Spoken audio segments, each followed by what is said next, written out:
They say it takes years to achieve greatness, yet the Americans managed to do it in just 2 weeks. Together, we will make America strong again. Welcome everyone to a cult classic. He left yesterday behind him. A movie star, a war veteran, the original off-roader, and one of the most important cars ever made. Welcome to the Willys Jeep.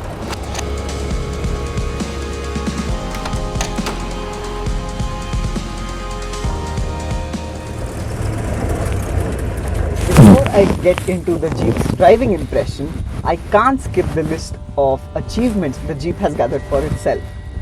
But oddly before that, an odd thanks to Adolf Hitler. Heil Hitler. Al Hitler. Heil Hitler. Al Hitler. Heil Hitler. Al Hitler. Al Hitler. Annoyingly, he played a crucial part in giving the world the legendary Volkswagen Beetle, which further brought the Porsche 911 into existence. The benchmark. Surprisingly, he was also the reason behind the Jeep coming into life. During World War II, America wanted a win in Europe. But that wasn't possible even with all the might America had with their Air Force and the Navy. To beat Hitler, one had to be strong and fast on land. And at that time, America only had the aging Model T for themselves.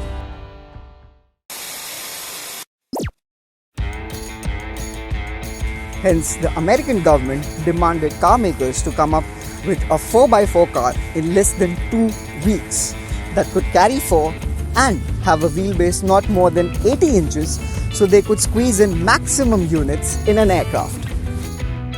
And what you see here is the result.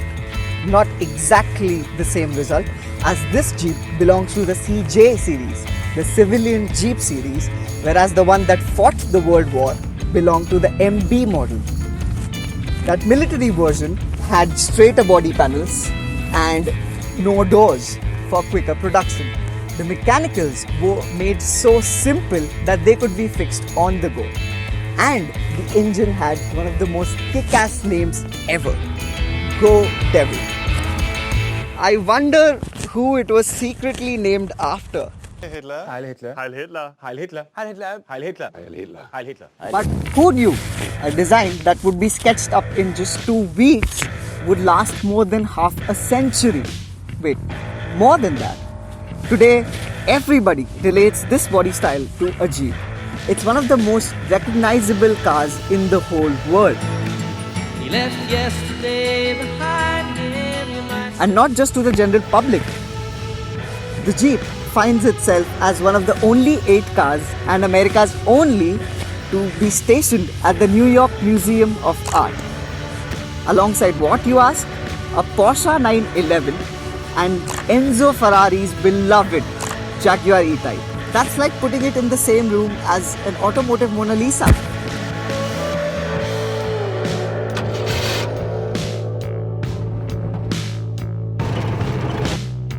And finally, the driving impressions. First up, now I understand why the world goes gaga over SUVs. This high riding position makes you almost feel drunk on power, even pegs you to look down upon others. And then comes the steering. Because this is not a power assisted unit like you would get on a modern car, you have to get the Jeep moving to make this light. But the rest of the pedals, that is the accelerator, the brake, the clutch, they sort of behave like a spoilt brat. You need to be very stern and very rigid with them to make them work. And then comes the engine. Most of the Jeeps deployed in Army and Defense Forces fleets, they were powered by Peugeot-sourced diesel engines. But the one in this, the CJ3B, this is powered by the famed Hurricane engine with approximately 73 horsepower. And then there comes the gearbox. No fancy column shifters here, just a simple 3-speed manual coming straight out of the floor. But there is something unique here. Let me explain. In a modern car, left and forwards. That's how you would engage the first gear. I did the same in the Willys Jeep, and this is what happens.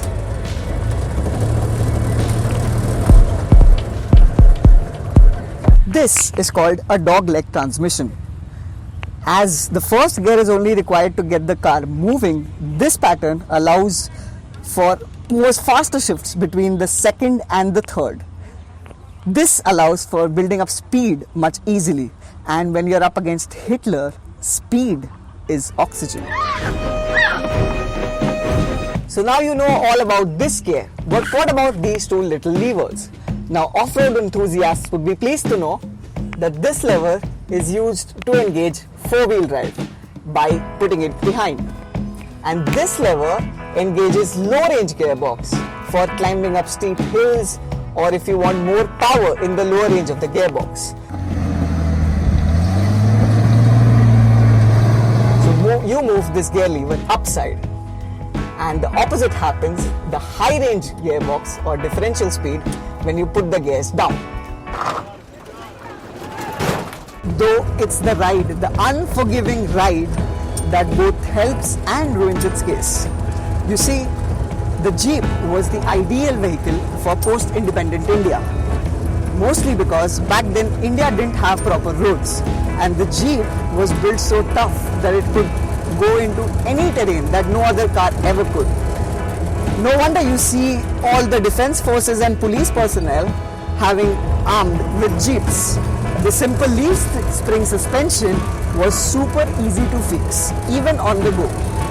But in terms of comfort, let's just say it's almost the same as sitting on a bench. But the versatility of this Jeep extends much further beyond than this windshield.